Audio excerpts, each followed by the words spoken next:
"Oh no, no, no, please not this car," Maya whispered, her voice trembling as the rain pounded against her helmet.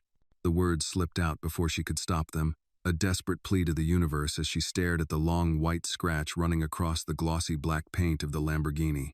The car gleamed under the flickering streetlight like a predator crouching in the dark. Maya Williams froze, water dripping down her face, her delivery bag hanging awkwardly from her shoulder. For a heartbeat, she thought maybe this wasn't real. Maybe she hadn't just scraped her tired old scooter against a machine worth more than her mother's entire lifetime of wages. But the evidence glared back at her. 3 cruel inches of damage that cut through the perfection of the car's finish. Her chest tightened. She fumbled with the napkins inside her delivery bag, pulling out one already damp from the storm.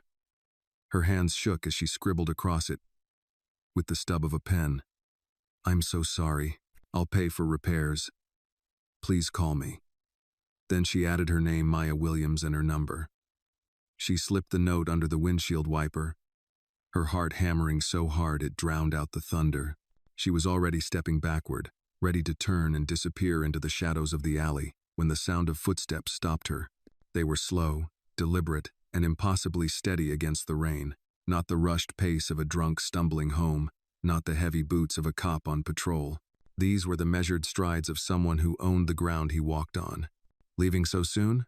The voice was smooth, deep, with the faintest trace of an accent. It curled around her like smoke, warm, dangerous, impossible to ignore. Maya spun around, her pulse jumping. A man emerged from the shadows. He was tall, broad-shouldered, wearing a tailored charcoal suit that looked impossibly out of place in this grimy Chicago alley. The rain slid down his dark hair and traced along sharp cheekbones. His eyes, a shade between black and gold, locked on hers with unnerving intensity. He didn't look like a man caught in the rain. He looked like he belonged to the storm itself. Behind him, 3 other men in suits seemed to materialize from the darkness, spreading out just enough to block every possible exit. Maya forced her chin up, though her legs threatened to give out beneath her. "I left a note," she said, her voice steadier than she felt. "I'll pay for the damage." The man walked past her without a word, pausing by the Lamborghini. He ran his fingertips along the scratch like it was a wound carved into flesh. Then he turned back to her. His lips curved into something that wasn't quite a smile. "Do you know what this is?" he asked. Maya swallowed hard. An expensive mistake. The faintest glimmer of amusement crossed his face. "A 2023 Lamborghini Huracan. Custom. Imported. Everything about it designed to perfection. That scratch you left? That's about 6 figures worth of damage." The number hit her like a physical blow. 6 figures. She barely had $60 in her bank account. She wanted to crumple right there. But some stubborn spark inside her kept her standing. "Then I guess I'll be paying it off for the rest of my life," she said, lifting her chin. "But I'll pay it." The man's expression shifted. The cold gleam in his eyes softened for the briefest moment, replaced by something that looked disturbingly like curiosity. "Most people who damage my property beg," he said, stepping closer. "Or they run. You've done neither." Maya's stomach knotted. "Begging won't fix your car, and running won't solve my problem." He laughed, actually laughed. The sound was rich and unsettling, echoing off the wet brick walls of the alley. "What's your name?" he asked. She hesitated, then answered, "Maya Williams. I'm Damian Rossi." He said it as if the name should mean something to her. And judging by the way his men subtly straightened at the sound of it, she guessed it did. The surname Rossi drifted through Chicago's underworld like an unspoken rule, one of those names people didn't say too loudly if they wanted to sleep peacefully at night. "And you, Maya Williams," he continued, stepping closer until she could feel the heat radiating from his presence, despite the cold rain. "Have just done something remarkable. I scratched your car," she said, her throat dry. "You survived it." His eyes never left hers. "Most people who cross me don't get to walk away and discuss payment plans. But you're different." Rain poured around them, soaking through her thin jacket, dripping from her braids. Maya felt the weight of his gaze, as if he were peeling away layers of her defenses. "Different how?" she demanded. "You didn't grovel. You didn't cry. You looked me in the eye and told me you'd pay a debt that could destroy your life." He tilted his head, studying her like she was a puzzle. "That kind of fire is rare. Fire doesn't pay for car repairs." "No," he agreed, and this time his smile was sharper, predatory. "But it does something much more interesting." Before Maya could make sense of his words, he nodded slightly. In an instant, two of the suited men moved forward. Strong hands seized her arms. She gasped, trying to pull away. "Wait, I said I'd pay for the car." "Oh, you will," Damien replied, his voice calm, almost gentle. He turned back toward the shadows, rain beating along the shoulders of his suit, but not with money. "Let me go." Maya struggled against the grip of the men, her heart racing so violently she thought she might collapse. The alley spun with shadows and rain. Damien's voice cut through the chaos like a blade. "Maya Williams, you scratched my car and lived to tell me you'd make it right. That makes you mine now." The words stole the air from her lungs. His men tightened their grip, pulling her back. "You can't just—" But she didn't finish. One of them pulled a black hood over her head, plunging her into suffocating darkness.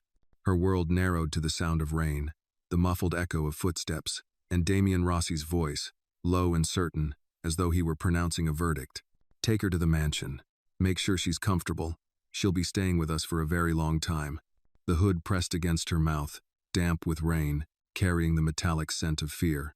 Somewhere in the distance, thunder cracked like gunfire over Chicago, and in that instant, Maya realized that her life, fragile and ordinary just moments ago, had slammed shut like a door in the storm. She was no longer free. She was no longer invisible. She belonged to Damien Rossi now.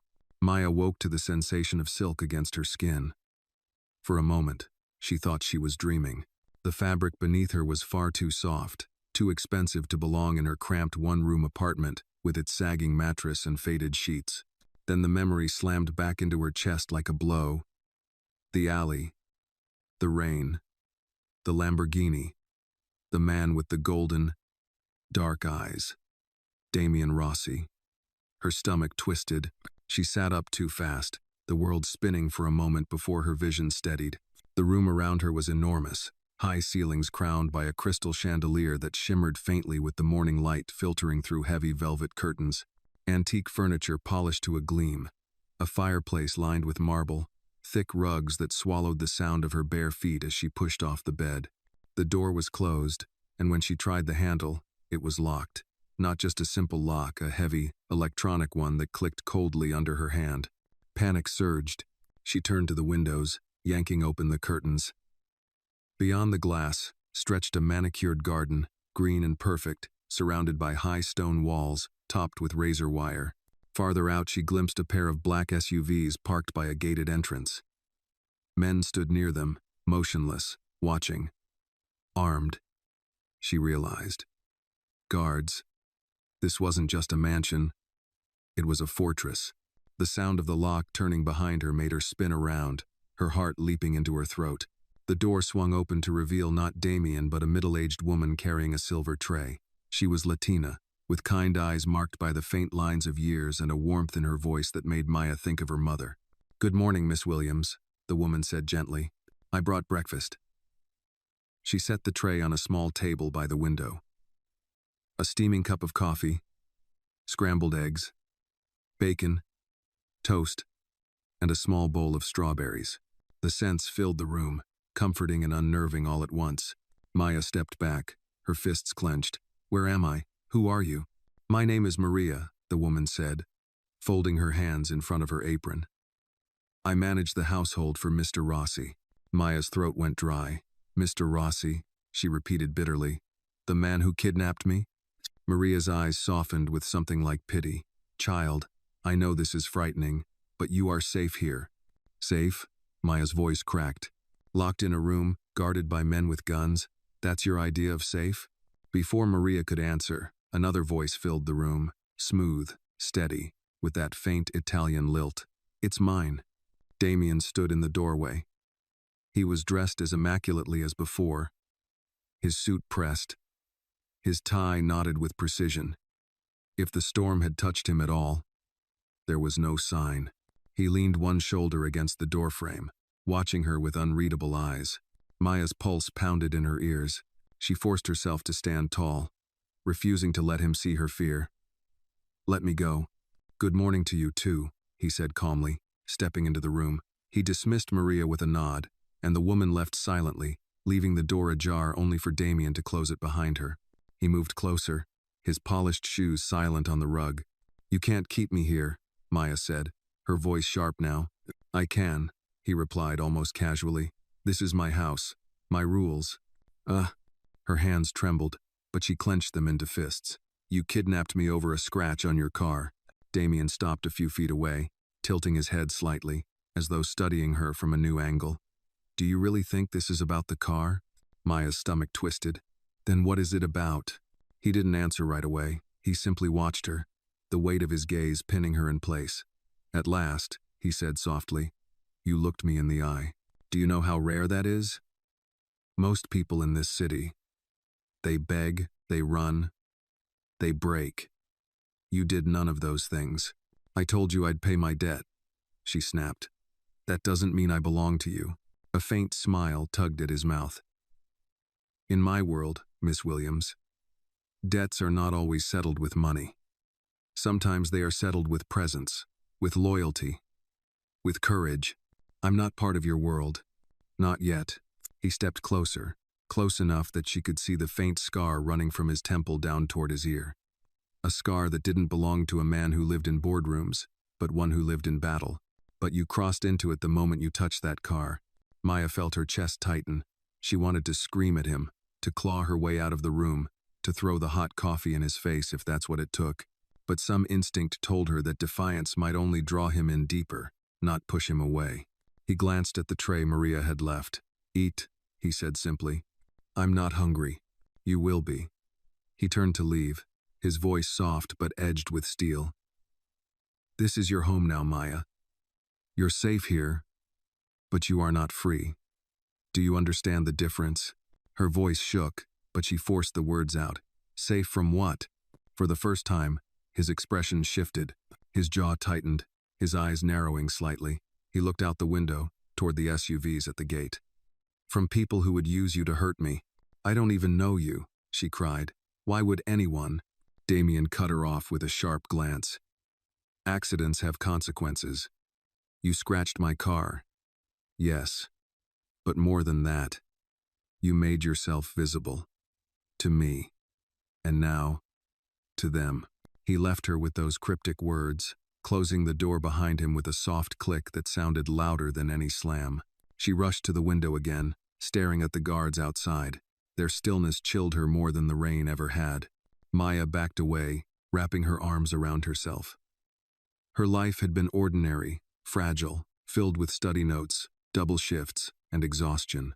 And now, in a single night, it had been stolen, twisted into something unrecognizable. If you feel sympathy for Maya, give her a like, and don't forget to leave a comment saying where you're watching this video from, because who knows, someone nearby might be watching this story along with you. Her gaze landed on the tray of food. The strawberries glistened in the sunlight, ripe and red, absurdly beautiful. Maya picked one up with trembling fingers. She had always loved strawberries. They reminded her of summers when her mother saved enough for a small road trip, when laughter felt possible despite bills piling on the counter. For a brief, fragile moment, biting into that berry, Maya felt like herself again. But the sweetness only made the prison clearer. She whispered into the silence of the room, her voice trembling but fierce. "You don't own me, Damien Rossi. And I will find a way out." Her words were a vow, and though no one else heard them, they burned hotter than the fear clawing at her chest. Maya barely slept that night.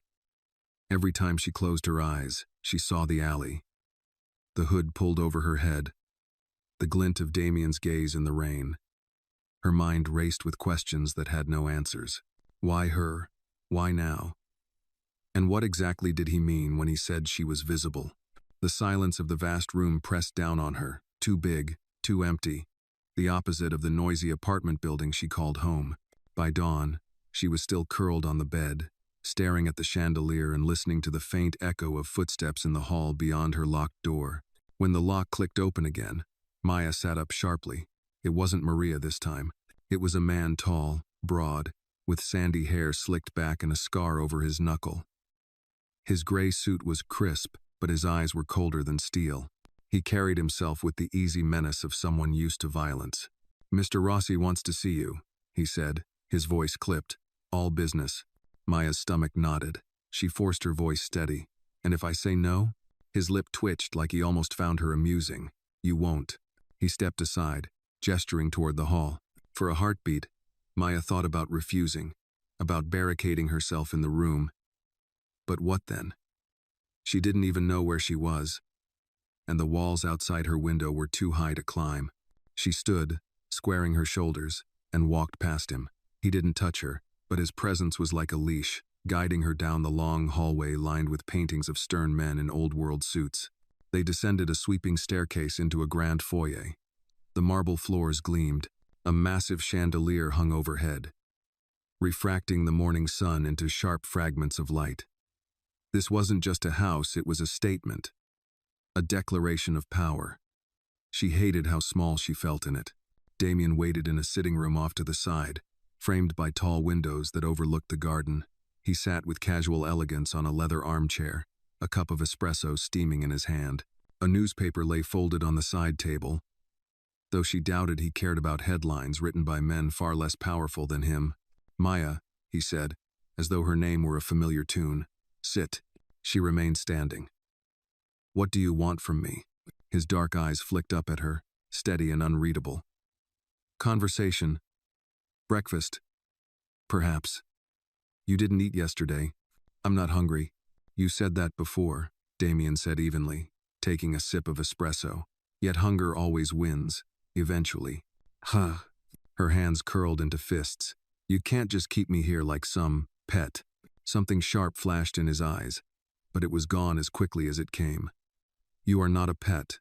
You are a debt. And I always collect what is owed." She took a step forward, fury burning through the fear. "I scratched your car. That doesn't give you the right to steal my life." The sandy-haired man from before cleared his throat, but Damien silenced him with a subtle gesture. He set his cup down, leaning back in the chair. "Do you know what happens when someone crosses me, Maya?" She glared at him but didn't answer. "They vanish. Their names become whispers. Families grieve in silence. That is the world I live in." His tone was not boastful, but factual, chillingly calm. "Yet here you are, alive, standing before me. Why do you think that is?" Maya's chest heaved. "Because you're a narcissist who likes control." Damien actually smiled, faint but real. "Perhaps, or perhaps I see something more in you. Strength, fire, even fear, when wielded properly, can be power." She shook her head. "You don't know me." "I will," he said softly. "That is inevitable." Her heart thundered with rage and fear. But before she could speak again, Maria entered carrying another tray. This time it held a full spread. Waffles dusted with powdered sugar, bacon crisp and golden, orange juice in crystal glasses. The smell made Maya's empty stomach twist painfully, betraying her. Maria set the tray down and offered Maya a gentle smile. "Eat a little," she urged. "It will help you think clearer." For a long moment, Maya stood frozen, torn between pride and hunger. Damien watched her silently, the way one might watch a chess opponent about to move. Finally, she sat on the edge of the sofa, grabbing a piece of bacon with defiance in every motion. She chewed angrily, but the taste salty, smoky, warm made her close her eyes for half a second. When she opened them again, Damien was studying her with unsettling intensity. "You see," he said, "even the strongest need sustenance. And in this house you will have it. Safety, comfort, food, protection." "Protection from what?" Maya demanded, slamming the glass of orange juice back on the table. Damien's gaze darkened. "From men far worse than me. Men who would not have spared you in that alley. Marco Valente, for example. He's been watching me for years, waiting for a weakness. And when you scratched that car, Maya, you became that weakness." Her blood ran cold. "You're saying he knows about me?" Damien nodded once. "And he will come for you. That is why you are safer here than anywhere else."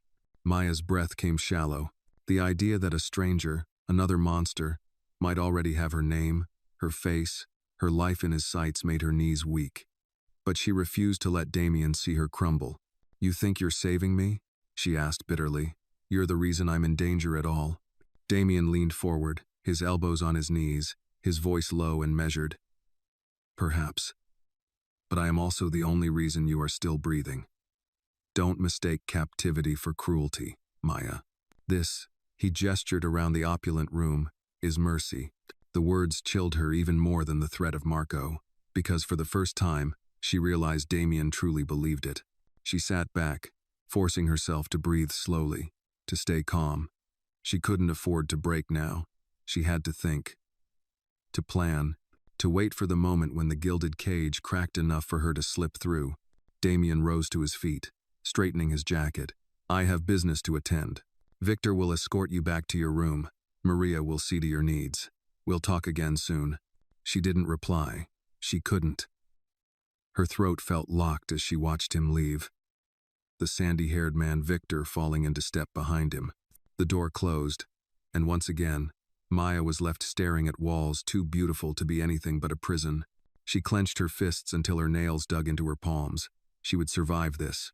Not because Damien Rossi willed it, but because she would not let him, or anyone else, write the story of her life. Maya lay on the bed staring at the ceiling, counting the tiny cracks in the plaster that had escaped the perfection of Damien Rossi's fortress. 3, 4, 5, anything to keep her mind from racing. But her thoughts refused to quiet. Marco Valente. The name gnawed at her like a splinter under skin. She had never heard it before, but Damien spoke it as if it were a storm already building on the horizon. If Marco was as dangerous as Damien implied, then she wasn't just a hostage, she was bait, and that terrified her even more. The lock clicked open again. This time, it was Maria, holding a small stack of folded clothes. Her expression was gentle, though her eyes were shadowed with concern. "I thought you might want something more comfortable than that rain-soaked outfit," she said. "Mr. Rossi's tailor keeps extra garments for guests." "Guests?" Maya let out a bitter laugh. "That's what we're calling it now?"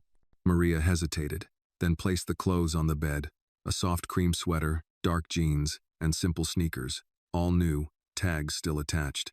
"I know what it looks like, but I've been here 20 years, Miss Williams. I've seen worse men than him." "That's supposed to make me feel better?" Maya asked sharply, though her voice softened at the sight of Maria's lined hands. "You've been here 2 decades. Doesn't that mean you're trapped too?" Maria's eyes glistened briefly, but she smiled faintly. "Sometimes we choose our cages, child. Sometimes they're safer than the wilderness outside." Maya didn't know what to say to that. She took the clothes and changed silently in the adjoining bathroom. When she returned, Maria had laid out a tray of sandwiches, ham and cheese on rye, a bowl of potato chips, and iced tea with lemon. The familiarity of the food, so American and ordinary, twisted something inside Maya.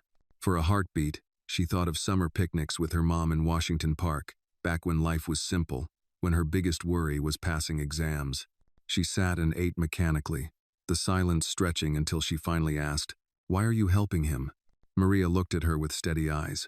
"Because once, he helped me. My husband owed debts he couldn't pay. Men were coming for us. Damien stepped in. My husband didn't survive, but my children did. They're grown now, with families of their own. Safe. Because of him." Maya swallowed, the sandwich suddenly heavy in her throat. It wasn't forgiveness. It wasn't justification. But it was history. Before she could respond, the door opened again. Victor stepped inside, his expression cold as ever. "Mr. Rossi requests your company in the dining hall." Maya set the sandwich down. Does he request or command? Victor's mouth curved in something that wasn't quite a smile. Does it matter? She rose, her pulse quickening. The hallway stretched long and silent as he led her down to the first floor. They passed more guards standing at attention, their eyes forward but their presence undeniable. Every corner of this mansion whispered control. The dining hall was cavernous, with a table long enough to seat 30, yet only 2 places were set. One at the head, one to the right. Damien stood by the tall windows, speaking quietly into a phone. His Italian spilled smooth and rapid, his tone edged with authority. When he noticed Maya, he ended the call and slipped the phone into his jacket. "Maya," he greeted her warmly, as though she were a guest of honor rather than a captive. "Come, sit." She sat stiffly in the chair, her back straight, her eyes wary. Plates of roasted chicken, mashed potatoes, and green beans filled the table, the scent rich and inviting. He poured her a glass of red wine before taking his seat. "You've been restless," he observed. "I can tell. Locked rooms tend to do that," she shot back. His lips twitched, almost amused. "Perhaps it's time you saw more of the house. You'll find it less suffocating than you imagine." Maya narrowed her eyes. "You think showing me your palace is going to make me grateful?" "No," Damien said, cutting into his chicken with deliberate calm. "But I think understanding your surroundings is better than staring at the same four walls. You need to know where you are. Maya, knowledge is power, and power, even in small doses, will help you survive here." She stared at him, unsettled by the way he spoke, not just to her, but about her as if she were already part of something larger, whether she wanted to be or not. "Why do you keep saying that?" she demanded. "That I need power. That I need to survive. I don't want this. I don't want to be part of your world." His gaze locked on hers, dark and unyielding. "It doesn't matter what you want. The moment you scratched that car, you stepped into my world. And now others see you too. Marco. His people. They will not forget your face." "No." A chill ran down her spine. She shoved her chair back. "So what? I'm supposed to thank you for making me a target?" Damien stood slowly, setting his napkin aside. "No, you don't have to thank me. But you do have to accept reality. And reality, Maya Williams, is that you are mine now, not because I say so, but because the alternative is death." Her throat constricted. The weight of his words crushed her chest, but somewhere deep inside, anger burned hotter than fear. She met his gaze without flinching.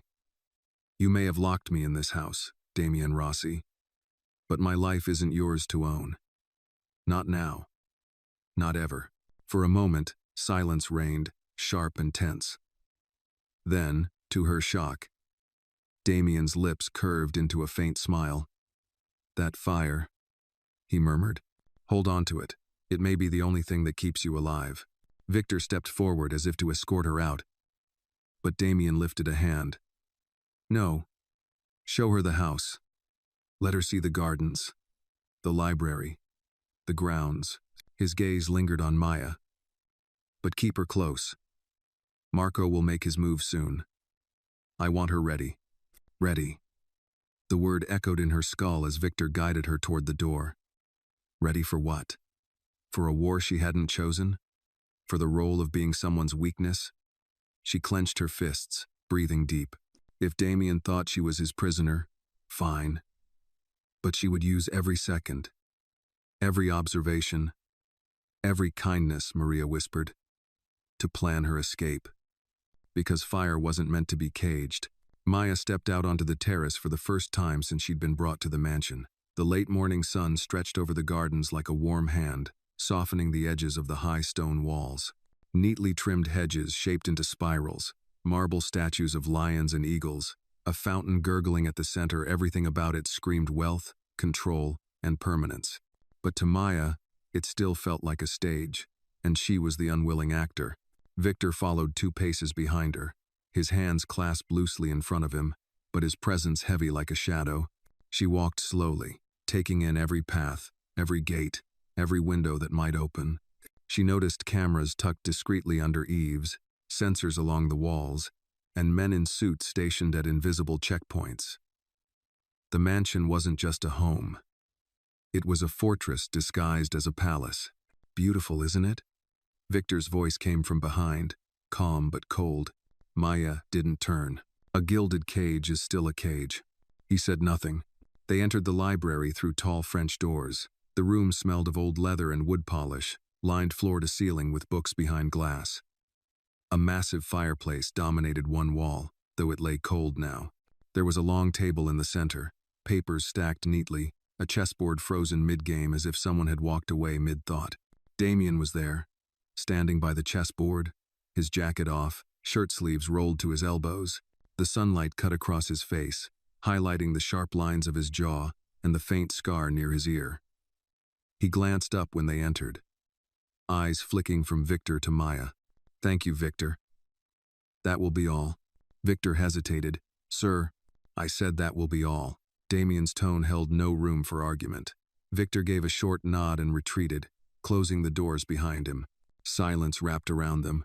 Maya stayed by the door, arms crossed, wary. "What now? Another lecture about how lucky I am?" Damien smiled faintly. "No.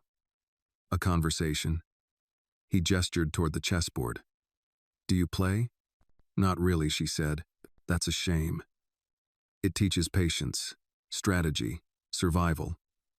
He moved a black knight forward 1 square. "In my world, everyone is on the board whether they know it or not.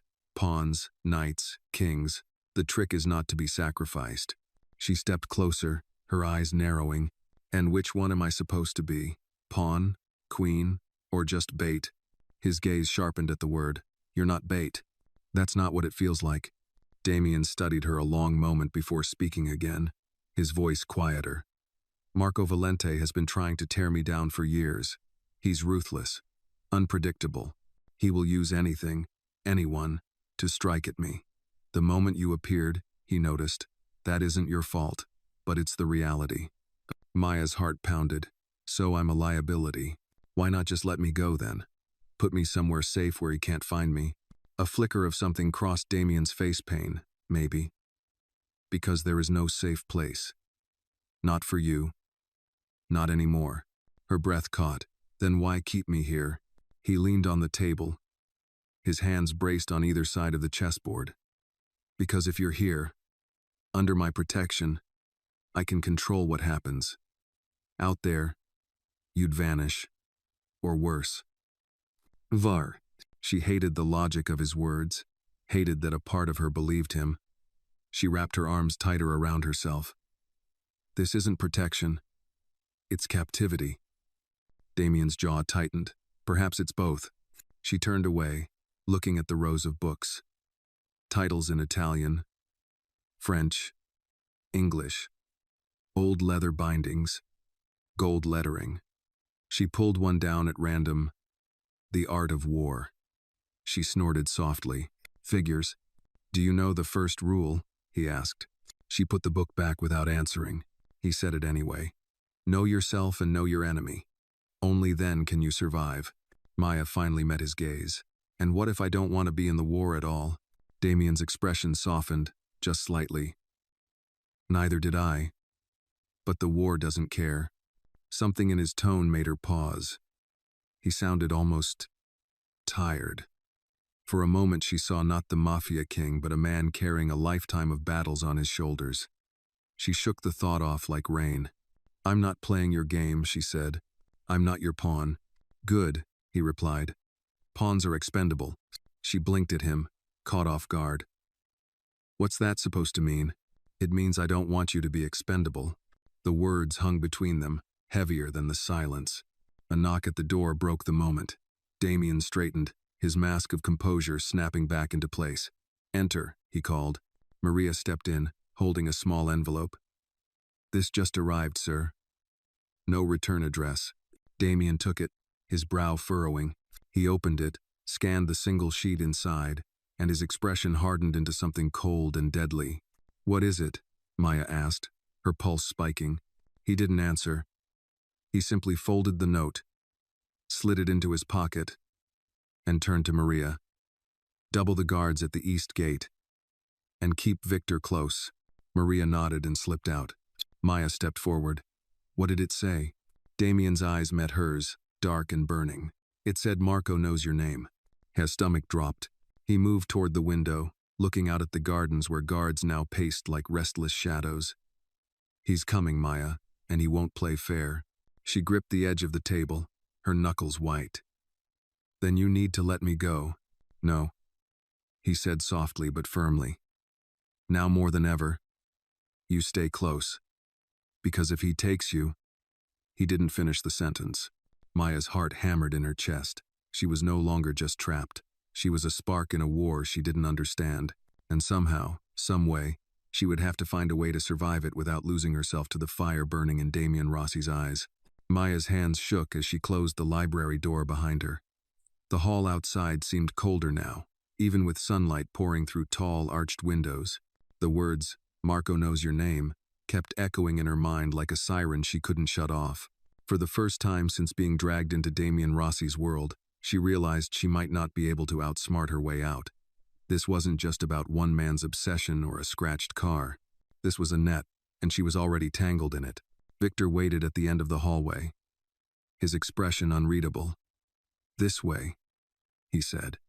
His voice was low but firm, the kind of voice that expected obedience. "Where are we going now?" Maya asked, her voice sharper than she intended. "Mr. Rossi asked that you be shown the grounds. He believes you'll feel calmer if you understand the layout of the estate." She let out a harsh laugh. "You mean so I know exactly how impossible it is to escape?" Victor's eyes flicked toward her, and for a moment she thought she saw a flicker of something human there, guilt, maybe, or regret. But then it was gone. "Just walk," he said. They exited through the west wing, out into the gardens again. The fountain sprayed a delicate mist into the air. Beyond it lay a maze of hedges, meticulously trimmed into high green walls that twisted and curved into a labyrinth. "This is the inner garden," Victor explained. "There are sensors along the top. Motion triggers." Maya raised an eyebrow. "Motion triggers? For flowers? For anyone who tries to leave without permission." She looked up at the stone walls topped with razor wire. The sunlight glinted off it, deceptively beautiful. Her stomach twisted. "You know this isn't right, don't you?" she asked quietly. "Holding someone like this?" Victor didn't answer. "Do you have a family?" she pressed. "Kids? A wife?" He hesitated just long enough for her to notice. "A daughter," he said finally. Maya's voice softened. "And if she was in my place?" His jaw tightened. She wouldn't be. It wasn't an answer, but it was enough. She walked on, her mind spinning. Every path she memorized the turns of the maze, the guard stations, the security cameras she filed away like puzzle pieces. She didn't know how yet, but she would use it. They reached a long stone terrace overlooking the back of the property. Below lay a stretch of green lawn rolling down to a small lake with a boathouse at the edge. Maya could smell the faint sweetness of lilacs blooming nearby. For a heartbeat, it almost felt peaceful, like the public parks she used to study in on warm afternoons. Victor's phone buzzed. He glanced at it, frowned, then muttered something under his breath. "Stay here," he ordered, and stepped a few feet away to take the call. His back turned. Maya moved to the edge of the terrace, gripping the cold stone railing. From here she could see the main gate in the distance, black iron rising high with ornate spikes. 2 SUVs idled near it. Men stood at attention. She squinted. A third car had pulled up, a dark sedan, tinted windows. Someone inside was speaking to the guards. Her pulse quickened. Was this Marco? Had he come already? Victor barked something into his phone and strode back to her. "Inside." "Now." "What's happening?" she demanded. "Inside," he repeated, grabbing her arm. Maya dug her heels into the stone. "Tell me." He looked at her then, and for the first time his composure cracked. "Someone's testing the perimeter. We don't know who yet." Fear spiked in her chest. She glanced back at the gate.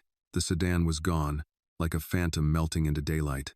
But the guards at the gate were doubled now, their hands near their jackets where weapons no doubt waited. Victor hustled her back into the mansion, down a corridor she hadn't seen before. This one was darker, lined with old photographs in heavy frames, black and white shots of Italian villages, stern-faced men in fedoras, women holding babies on stoops. She wondered how many of them had lived and died by the same code that now bound her here. They stopped at a heavy wooden door reinforced with iron. Victor opened it with a code and ushered her inside. It wasn't a bedroom this time, but a study, a smaller, warmer space with books lining the walls and a single desk by the window. Damien sat there, sleeves rolled again, phone pressed to his ear. He ended the call the moment they entered. "Report," he said without looking at Victor. "Unidentified vehicle at the main gate," Victor replied. Left before we could intercept. Guards doubled. No breach. Damien's jaw flexed. Marco, he muttered. He's probing the edges. Maya's hands balled into fists. Then let me leave. I'm not worth all this. Damien finally looked up at her, his eyes hard but not unkind. You're worth exactly this, he said quietly. I don't want to be. That's not your choice anymore. He stood, moving around the desk until he was only a foot away from her. Listen to me, Maya. If Marco gets you, he will not use you gently. He will break you to break me. You don't know what kind of man he is. She glared at him, her voice trembling. And you're any better? Something flickered in his eyes, pain, anger, she couldn't tell. He stepped back, straightening his cuffs like armor. I don't pretend to be good, he said, but I don't hurt people for sport. Marco does. Victor cleared his throat. Sir, should we move her to the safe wing? Damien shook his head. No. That's the first place he'd look. She stays close to me. Maya's heart hammered. So what, I'm just your shadow now? Damien's voice softened. For now, until this ends. She crossed her arms, every muscle in her body screaming to run. But where? Out there was a ghost with her name, and in here was a man who thought he owned her. She had never felt more trapped and never more determined. Damien turned back to Victor. Prepare the convoy. Double the decoys. If Marco wants a war, he'll get one. Victor nodded and left. Maya stood frozen, staring at Damien. You really think this is going to end with you winning? She asked quietly. He met her gaze, a faint, grim smile on his lips. I think it's going to end with you alive. That's all that matters. She swallowed hard. She didn't believe him. Not yet.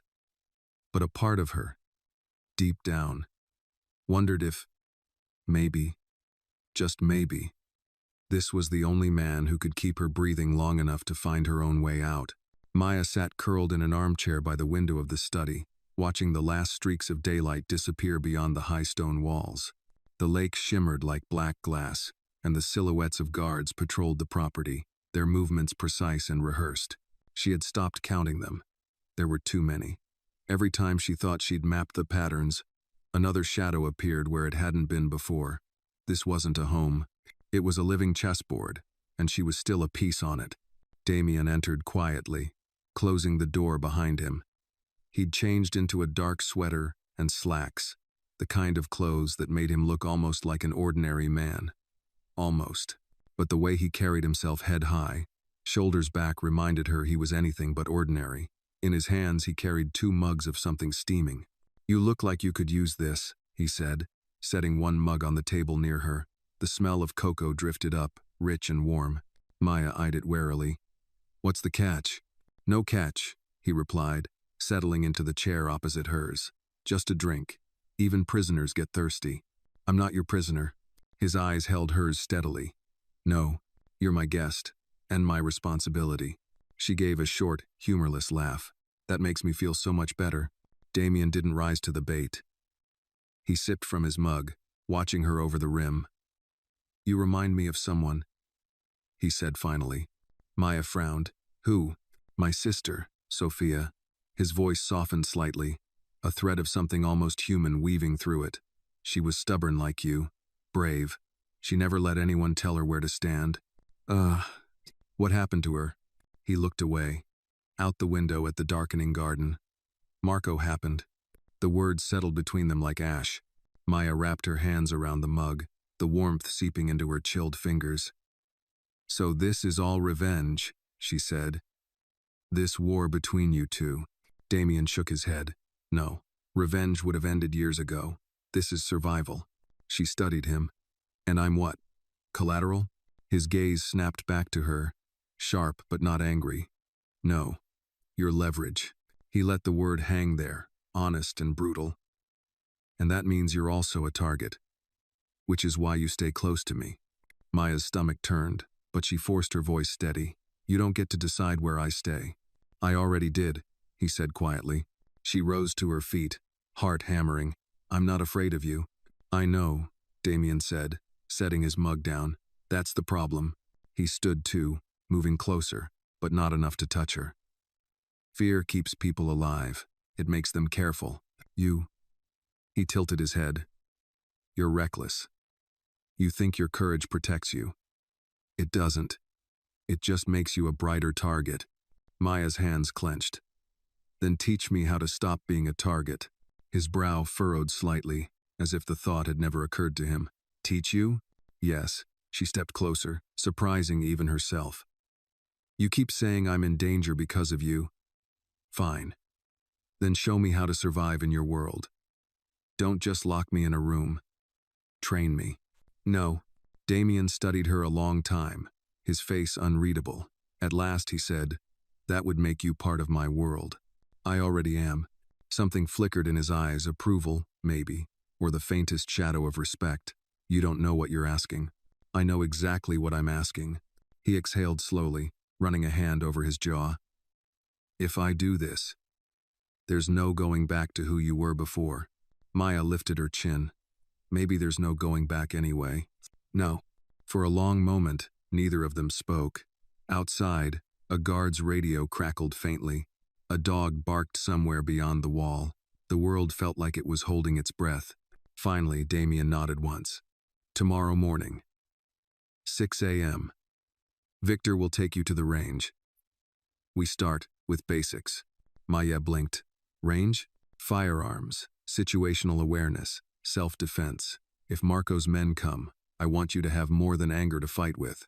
Hair pulse quickened. She wasn't sure if it was fear or adrenaline. And what do you get out of this? He gave her a faint smile, almost sad. Maybe a partner instead of a liability. She sank back into the chair, her hands trembling around the mug. She had won something, but she didn't know if it was a victory or a trap. Damien picked up his mug again, his voice softer now. Get some sleep, Maya. Tomorrow will be different. He left the room without another word, the door closing softly behind him. Maya sat there long after he was gone, staring at the dark window. Her reflection stared back a young black woman in a cream sweater, caught in a storm she hadn't chosen. Somewhere beneath the fear, a spark of defiance burned. If she had to learn his world to survive it, she would. And if she had to use his lessons to escape, she'd do that too. In the distance, thunder rolled faintly over the city, though the sky above the mansion stayed clear. Maya woke before dawn to the sound of footsteps in the hall and the distant murmur of voices on radios. The air in the room was cool, the kind of stillness that comes just before sunrise. She rolled out of bed, her muscles tense with anticipation. Last night had felt like a gamble she'd asked Damien Rossi to teach her how to survive, to give her some of his power instead of just his control. She still wasn't sure if she'd won anything or if she'd simply agreed to play a game she couldn't win. The door opened and Victor stood there, a shadow against the dim hallway light. He wore a black tactical jacket this time, his hair slicked back, a pistol holstered at his hip. He looked less like a chauffeur and more like a soldier. Ready? He asked flatly. Maya pulled on the same cream sweater and jeans from yesterday, then squared her shoulders. Let's find out. He led her out of the room, down a staircase she hadn't used before, into a side corridor lined with black and white photographs of Chicago in the 1940 seconds. The smell of coffee drifted faintly from somewhere in the house. They passed guards who nodded to Victor but stared at her with curiosity like she was a rumor walking past them. Outside, the sky was a pale gray, streaked with the first pink of sunrise. The grass was slick with dew. They walked toward a low outbuilding at the edge of the property she hadn't noticed before.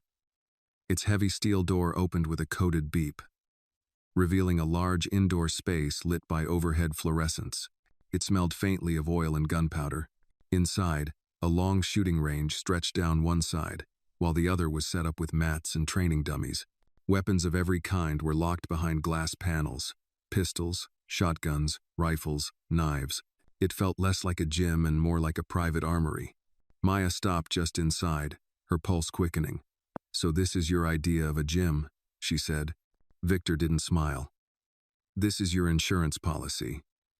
He moved to a locker and pulled out a set of ear protection, safety glasses, and a small pistol. Ever fired one of these? Maya shook her head. Never even held one. He handed it to her carefully, his voice clipped but not unkind. It's a Glock 19. Standard. Reliable. Safety. Here, he pointed to the mechanism. Treat it like it's loaded even when it's not. Keep your finger off the trigger until you're ready to fire. She took it gingerly, surprised at the weight. It felt heavier than she'd imagined, a small piece of cold metal that could end a life. She glanced at Victor. You really think this is going to save me from Marco Valente? I think it's better than nothing, Victor said. You wanted to learn. Start with this. He guided her to a lane. A silhouette target waited at the far end, its chest and head marked with concentric circles. Victor stood close enough that she could feel the heat of him, but not so close as to crowd her. Feet shoulder width apart. Grip it with both hands. Line up the sights with the target. Breathe out. Squeeze. Don't jerk. Maya mimicked his stance, her arms trembling slightly. She inhaled deeply, exhaled, and squeezed the trigger. The recoil jolted up her arms like an electric shock. The shot cracked loudly, echoing off the concrete walls. When she looked, she'd missed the target entirely. Victor said nothing, just adjusted her hands. Again, she fired again, and again, each time a little steadier. By the 5th shot, she'd hit the edge of the paper. By the 10th, she'd hit center mass. Her hands still shook, but something hot and electric began to pulse under her skin. Not power exactly, but control. Victor watched her, his expression unreadable. You're a quick study, he said finally. Maya lowered the gun, breathing hard. Don't sound so surprised. He almost smiled. I'm not. She handed the gun back, her palms slick with sweat. What's next? Knife throwing? Bombs? Situational awareness, Victor said. Learning to read a room before it turns into a trap. Learning to walk out before it's too late. Her eyes narrowed. Why are you really helping me? Orders or something else? He hesitated. Both. Before she could press him, the steel door at the far end of the range opened. Damien entered, dressed casually but still exuding the kind of authority that made the air change. He watched her for a moment without speaking. She's a natural, Victor said. Damien's gaze flicked to the paper target riddled with holes. He nodded once, then walked closer. Good. But hitting paper isn't the same as facing a man who wants you dead. No. Maya turned to him, gripping the edge of the lane to steady herself. Then keep teaching me. Don't just give me a gun and hope for the best. His eyes held hers steady and dark. I intend to. He gestured to Victor. We'll move to hand now. She needs to know how to fight even if she's unarmed. Victor rolled out a mat and motioned for her to step onto it. Shoes off, he instructed. We start with basic holds. Maya kicked off her sneakers, stepping onto the mat barefoot. The cool surface grounded her. Victor showed her how to break a wrist hold, how to pivot her hips for leverage, how to use her weight instead of strength. At first she stumbled, awkward and stiff. But by the 3rd try she had flipped him onto his back. He landed with a grunt, then laughed softly, surprising them both. Not bad, he said, getting up. Maya wiped sweat from her brow. Guess I'm not just bait after all. Damien stood at the edge of the mat, arms crossed. There was no smile on his face, but something in his eyes had shifted approval, or maybe calculation. You're learning, he said. Good. You'll need it. Maya straightened, meeting his gaze. You keep saying that. When? He didn't answer. Instead, he handed her a towel. Soon. As she took it, their fingers brushed. The contact sent a jolt through her she hadn't expected. She pulled back quickly, wrapping the towel around her hands. She hated that her heart was racing for reasons that had nothing to do with training. Damien's expression was unreadable. That's enough for today. Maria will have lunch ready. Victor, keep her within sight. Maya exhaled, her body aching but her mind sharper. She had started this morning a prisoner. She left the training hall with something else, skills, knowledge, maybe even a plan beginning to take shape. But as she walked back across the dew-soaked grass toward the mansion, she glanced at the walls topped with razor wire and wondered if she was learning to escape or learning to survive a war she could no longer avoid. Maya's body ached from the morning training, muscles sore in places she hadn't known existed. Every step back into the mansion felt heavier, though her mind buzzed with a restless energy. For the first time since Damien Rossi had pulled her into this gilded cage, she wasn't just a frightened girl waiting for the next command. She had fired a gun. She had flipped a man twice her size onto his back. She had tasted a small measure of control, and it terrified her almost as much as it exhilarated her. Maria met her in the dining hall with a warm smile and a tray of food. The smell of roasted turkey sandwiches, pickles, and hot coffee filled the room, grounding her. "You look like you've been through a storm," Maria said, placing the tray down. "Feels like it," Maya muttered, sinking into a chair. She ate hungrily, her hands trembling only slightly. The food was ordinary American comfort food, but it tasted like fuel, something her body desperately needed. Maria hovered nearby. "You'll bruise," she said softly. "Victor doesn't go easy, even when he tries." Maya looked up at her, eyes sharp. "Why are you really here, Maria? What keeps you in this place?" The older woman hesitated. "I told you. Debt. Loyalty. And because sometimes staying close to a dangerous man is safer than being at the mercy of many." Maya swallowed, not sure if that was wisdom or resignation. Before she could respond, Victor appeared in the doorway, his expression tense. "She needs to see this," he said. His voice clipped. Maria frowned. "Now, she's barely eaten." "Now," Victor repeated. His eyes flicked to Maya. "Come on." Confused, Maya followed him down the corridor into the mansion's security room. Screens lined the walls, each showing different angles of the estate gates, gardens, rooftops, the lake. Several men in suits hovered over consoles, their faces tight. On the largest screen, a black SUV idled just beyond the outer perimeter, its tinted windows reflecting the morning sunday. "Who is it?" Maya asked, her throat dry. Victor folded his arms. "We don't know yet, but they've been sitting there for 30 minutes. Damien entered then, commanding the room without a word. He studied the screen, his jaw tight. "That's Marco's way," he said finally. "He likes to announce his presence before he strikes." Maya's stomach clenched. "So he's watching me." Damien turned to her, his eyes steady. "He's watching us. And yes, he knows you're here." The weight of it settled over her, cold and suffocating. "Then what do we do?" Damien looked at Victor. "Increase patrols, rotate the guards, and make sure every vehicle is checked. He's testing us." Victor nodded and began barking orders into his radio. The room buzzed with movement. Damien stepped closer to Maya, lowering his voice. "This is why you need to train. Marco doesn't care if you're innocent. He will use you because you matter to me now." Her chest tightened. "Why do I matter?" "I was just unlucky." A flicker of something passed across his face, pain, maybe, or something deeper. "Because you don't look at me the way others do. You see a man, not a monster. That makes you dangerous to him, and to me." Maya shook her head, heart racing. "I don't see you. Not yet. All I see is someone who stole me from my life." His lips curved into something between a smile and a grimace. "And still you stand here, unbroken." She wanted to argue, to shout at him, but the words stuck in her throat. On the screen, the SUV pulled away slowly, disappearing down the street. Relief flooded the room, but Damien didn't relax. "This was just a message," he said. "Marco's letting us know he's close. Next time, it won't be so polite." Victor looked at him. "Should we move her to the safe house?" Damien shook his head. "No. If we move her, he'll know we're afraid. She stays here, under my eyes." Maya glared at him. "You talk about me like I'm not standing right here." His gaze softened. "Then tell me, Maya. What do you want?" Her breath caught.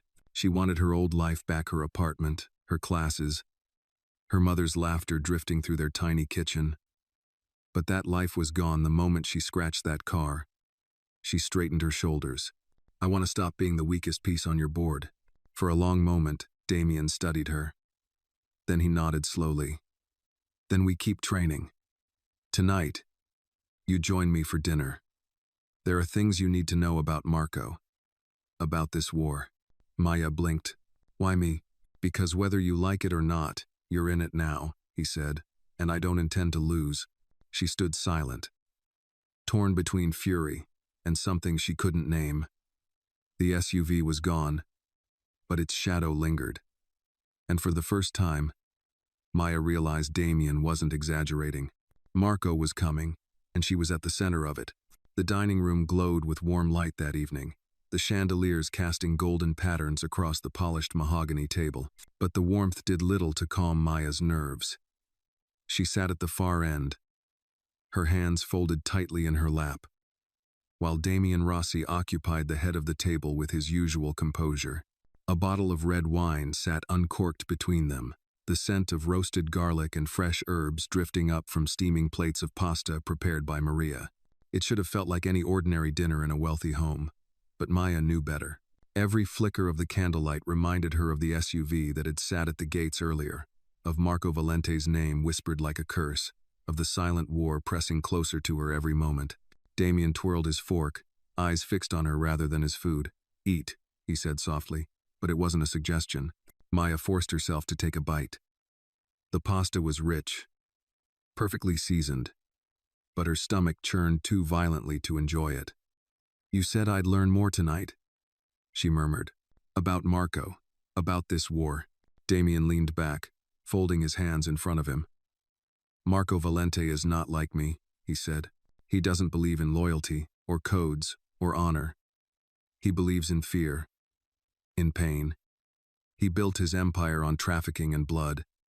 He doesn't see people, only leverage." Maya's throat tightened. "And me?" Damian's gaze darkened. "To him, you are leverage. A way to force my hand." She pushed her plate away. "Then why not let me go? If I'm not here, he has nothing to use." A low laugh escaped Damian, humorless and sharp. "Do you think he wouldn't find you? He already knows your name. He knows your face. He'd tear apart the city to drag you from whatever hole you crawled into. And if he got you without me to stop him..." His voice trailed off, his jaw tight. "No, I won't let that happen." The weight of his words settled over her like chains. For the first time, she began to see what he meant when he called her visible. She wasn't just some random girl anymore. She was a piece on a board too large for her to see. Silence stretched between them until Maya whispered, "You talk like I'm already lost." Damian shook his head. "Not lost. Changed. There's a difference." Before she could reply, the dining room door opened. Victor entered, his expression grim. "Sir, we found one of Marco's men near the east wall. He wasn't trying to get in, just watching." Maya's stomach lurched. "He's here?" Damian's expression hardened. "Marco won't come himself. Not yet. He sends shadows first." He rose from his chair, his presence filling the room. "Victor, double the guards again, and bring me the man we caught, alive." Victor nodded once and disappeared. Maya gripped the edge of the table, her voice trembling. "You're going to torture him, aren't you?" Damian looked at her evenly. "I'm going to get answers. Torture is Marco's method, not mine. But I will do what's necessary." Her chest tightened. She wanted to hate him, wanted to scream that he was no better than the man he hunted. But a part of her, the part that had seen the SUV waiting at the gates, the guards doubled. The terror in Victor's eyes understood the cold necessity in his words. "You can leave if you wish," Damian said quietly, gesturing toward the door. "But one day you'll realize what's at stake. Tonight, you'll see why I keep you close." She didn't move. She hated herself for it, but she stayed. Minutes later, 2 guards dragged in a man with his hands bound, his face bruised from a scuffle. He spat blood onto the floor and sneered. "Rossi." Damian didn't flinch. He circled the man slowly, like a wolf assessing prey. "Marco sent you," he said simply. The man said nothing. "Tell me where he is," Damian pressed. His voice wasn't loud, but it carried the weight of steel. "Tell me what he's planning." The man laughed, a harsh, broken sound. "He's planning to take everything from you, starting with her." His bloodshot eyes flicked toward Maya. Her breath caught in her throat. Damian's hand shot out, gripping the man's chin, forcing his gaze away from her. "Look at me," he said, his voice deadly calm. "Not her." The man spat again. "You're slipping, Rossi. A girl? That's your weakness now." Maya's pulse hammered. Damian's jaw tightened, but he didn't strike. Instead, he leaned closer, his voice low. "Tell Marco this. If he touches one hair on her head, I will burn his empire to the ground." brick by brick, body by body. The man sneered. Then you'd better start digging graves. Damien straightened, his expression unreadable. Take him away, he ordered. The guards dragged the man out, his laughter echoing down the corridor. Maya sat frozen, her breath coming fast. She looked at Damien, her voice barely a whisper. Do you hear yourself? You talk about graves and fire like it's normal. He turned to her, his eyes heavy with something she couldn't name. In my world, it is. Her chest ached. For the first time, she saw how deep the war went, not just in guns and walls, but in the men themselves. And whether she liked it or not, she was already caught in its crossfire. Maya didn't sleep that night. The echo of the captured man's laughter lingered in her ears long after the guards had dragged him away. She lay awake in her room, staring at the ceiling, her body tense as though Marco himself might appear through the shadows. Every sound of footsteps in the hall, every murmur of voices beyond her locked door, made her pulse race. When the first pale light of dawn crept through the curtains, her eyes were still wide open. The lock clicked, and the door opened. Maria entered carrying a breakfast tray, scrambled eggs, toast, orange juice, and black coffee. She set it down gently, her eyes heavy with concern. You didn't sleep, Maria said softly, reading her face. Maya sat up, rubbing her temples. How could I? He looked right at me. He knew who I was. Maria hesitated, then sat on the edge of the bed. Damien won't let Marco touch you. That's what I'm afraid of, Maya whispered. Because if Marco doesn't kill me, this life will. Maria reached for her hand, squeezing it. I know it feels like you've lost yourself, but don't give up that fire inside you. It's the only thing men like Damien and Marco can't steal. Maya swallowed hard, her throat tight. She nodded but said nothing. Later that morning, Victor arrived, brisk and impassive. Get dressed, he said. We're leaving. Maya blinked. Leaving? Where? Victor didn't answer, and when she pressed, he only said, orders. An hour later, she was sitting in the back seat of a black SUV, Victor driving, 2 more vehicles flanking them in convoy. The city streets rolled past the tinted windows, Chicago alive with people walking dogs, sipping coffee, heading to work. Ordinary lives, lives that should have been hers. Her chest ached as she watched a young mother push a stroller down the sidewalk, her husband beside her carrying a paper bag of groceries. It was such a small, beautiful thing, mundane. Even but Maya felt tears sting her eyes. She pressed her forehead against the glass, whispering to herself, that should have been me. The convoy stopped in front of a nondescript warehouse near the docks. The building looked abandoned, its windows dark, its brick walls weathered by time. Damien was already there, standing near the entrance with 2 of his men. He wore a long black coat over his suit, the wind tugging at the fabric. Maya climbed out, her nerves sparking. Why here? Damien didn't answer immediately. He studied the perimeter, his gaze sharp, before turning to her. Because sometimes the best way to protect is to move. Marco is watching the mansion too closely. Maya folded her arms. So you bring me here instead? In the middle of nowhere? It's not nowhere, Damien replied. It's one of my safe houses. Stronger walls, fewer eyes. If Marco tries to make a move, I'll know before he's within a mile. Victor opened the steel door, and they entered. Inside, the warehouse had been transformed. The ground floor was empty, but the upper levels had been renovated into sleek rooms, steel-reinforced windows, security monitors covering every angle, and even a kitchen stocked with food. It wasn't luxury like the mansion, but it was safety. Cold, sterile safety. Damien led her upstairs to a small room with a bed and desk. You'll stay here for now, he said. Maya stepped inside, running her hand over the steel-framed window. Another cage, she murmured. Damien's voice was quiet, a necessary one. She turned to face him, anger flaring. You keep saying that all of this is necessary. But what about what I want? What about my life? For the first time, his composure cracked. Your life is what I'm trying to save. His voice was sharp, echoing in the steel-lined room. He exhaled, trying to steady himself. You think I enjoy this? Keeping you locked away? Watching every door and window? I don't. But if I don't, Marco will have you. And I can't. He cut himself off, his jaw tightening. Maya's chest tightened. Can't what? She pressed. He stared at her, something raw flickering in his eyes. Then, just as quickly, the mask slipped back into place. Can't let him win. She swallowed the lump in her throat, furious at herself for wanting more from that answer. Before either could speak again, Victor appeared in the doorway, his voice clipped. Sir, we have movement outside. Bye. Damien's eyes narrowed.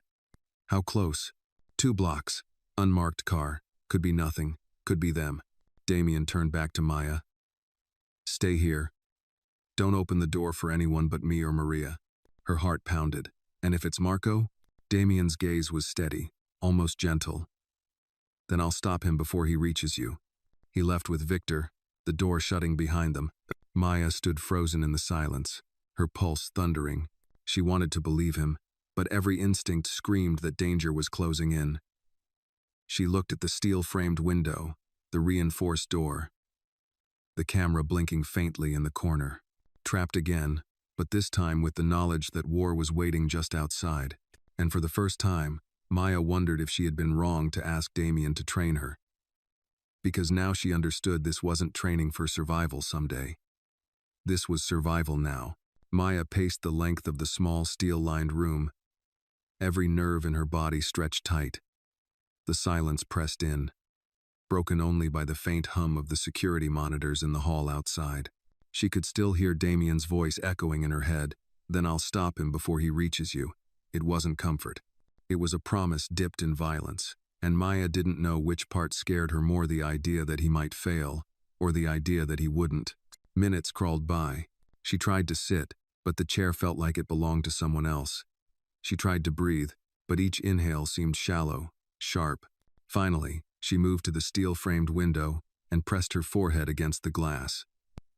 The street outside was dark, the lamps casting long pools of light. For a moment, it looked empty. Then she saw a car idling 2 blocks down, headlights off, barely visible. She couldn't see who was inside, but her skin prickled. Her hand itched toward the desk where Victor had left a small handgun earlier that day. Just in case, he'd said.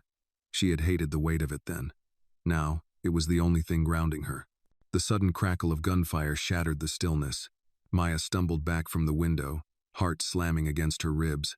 Shouts rang out below, muffled by the steel walls, followed by the squeal of tires and the thud of boots pounding pavement. Her breath came fast. She grabbed the gun with both hands, her fingers shaking as she checked the safety the way Victor had taught her. She moved toward the door, straining to hear. More shots. A scream. Then, silence. The silence was worse. She edged back, raising the pistol with trembling hands.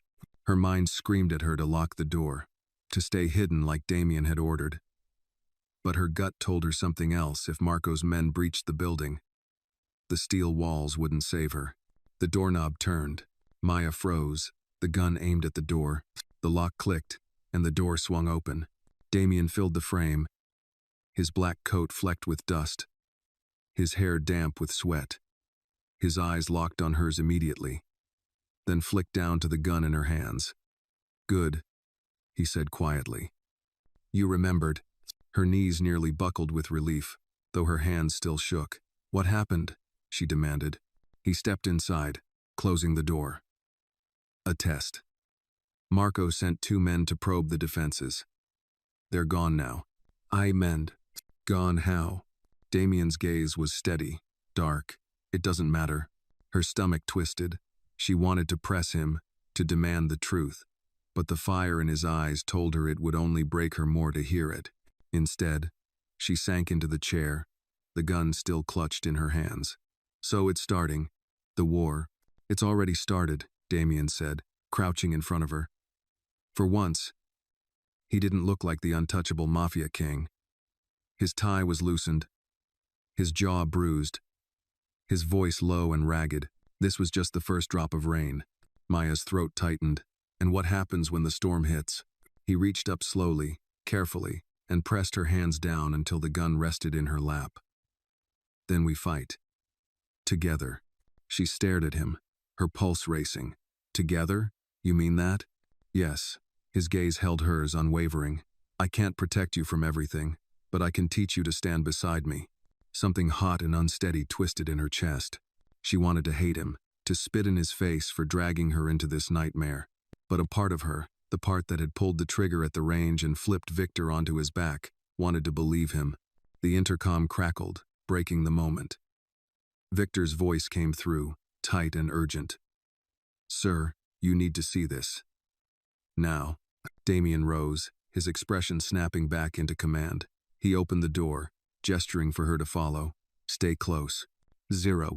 They hurried down the steel stairwell to the control room. The screens glowed with live feeds of the perimeter. One camera showed the car 2 blocks away. It hadn't left. Its door was open now, and something was lying on the pavement. Maya leaned closer, her stomach lurching. It wasn't a man. It was a box. Victor zoomed in, his face pale. Package, left deliberately. Damien's jaw tightened. Marco's message. What's in it? Maya whispered. Victor looked grim. Bomb, or worse.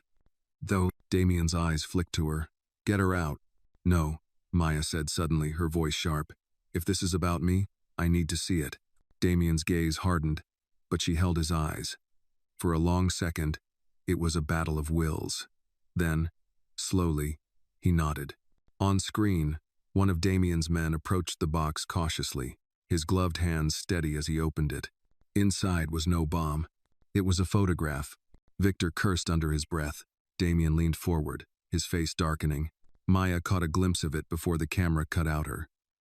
The photograph was of her, walking across campus weeks ago, her backpack slung over her shoulder, laughing at something on her phone. Ordinary, vulnerable, already marked. Her knees went weak. He's been watching me. Even before. She swallowed hard. Even before the car. Damien's fists clenched. This changes everything. Maya shook her head, her voice breaking. No. It means I was never safe. Not even then. The room fell silent, the glow of the screens flickering across their faces. Outside, the city stretched endlessly, and somewhere in its shadows, Marco Valente was smiling. Maya's hands wouldn't stop trembling. The image of that photograph seared itself into her mind, her laughing, carefree, carrying books across campus like the world was hers. Weeks before the alley, before Damien, before the scratch that changed everything, Marco had seen her then. He had chosen her long before she ever touched that car. Her stomach turned. So, it wasn't an accident, she whispered. Damien's eyes snapped to her. What? She swallowed hard, her voice shaking. Me. The car. That night. It wasn't just bad luck. Was it? He already had me in his sights. Victor leaned against the console, his face grave. It looks that way. Maya shook her head violently. No. That doesn't make sense. Why me? I'm nobody. Zir. Damien stepped closer, his voice steady, almost too calm. That's exactly why. Because you were nobody. Easy to watch. Easy to take. Marco is patient. He studies. He waits. That photo proves he was planning to use you before I ever saw you. Her knees nearly buckled. Maria appeared at her side, steadying her with a hand. Sit, child, Maria murmured, guiding her to a chair. Maya's throat tightened. She felt stripped bare, as though Marco himself was in the room, breathing down her neck. She pressed her hands against her face, trying to block it out. He's playing with me like I'm prey. Damien crouched in front of her, forcing her to meet his eyes. No. Not prey. A message. To me. His jaw clenched. He wants me to know he can reach into any part of my life, even the places that should be untouchable. Maya's voice cracked. But it's not your life. It's mine. His gaze softened, and for once, he didn't argue. He simply said, I know. The radio on Victor's belt crackled suddenly. Shots fired. North perimeter. Victor cursed, springing into motion. Damien rose, his voice sharp. Lock down the building. Double the watch on her room. Marco's not probing anymore. He's escalating. Chaos erupted. Men shouted into radios, the feed on the monitors cutting between guards, sprinting to positions and muzzle flashes in the night. The sound of gunfire rattled faintly, even through the steel walls. Maria clutched Maya's hand. "Stay down, don't move." But Maya couldn't stay still. Her chest heaved with panic as the gunfire outside grew louder. Closer. She grabbed the pistol Victor had left her earlier, clutching it with both hands. Damien noticed. He paused in the middle of the control room, his men rushing around him, and his eyes locked on her.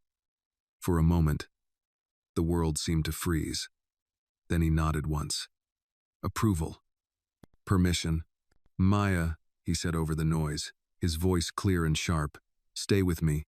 The building shuddered as a distant explosion rattled the windows.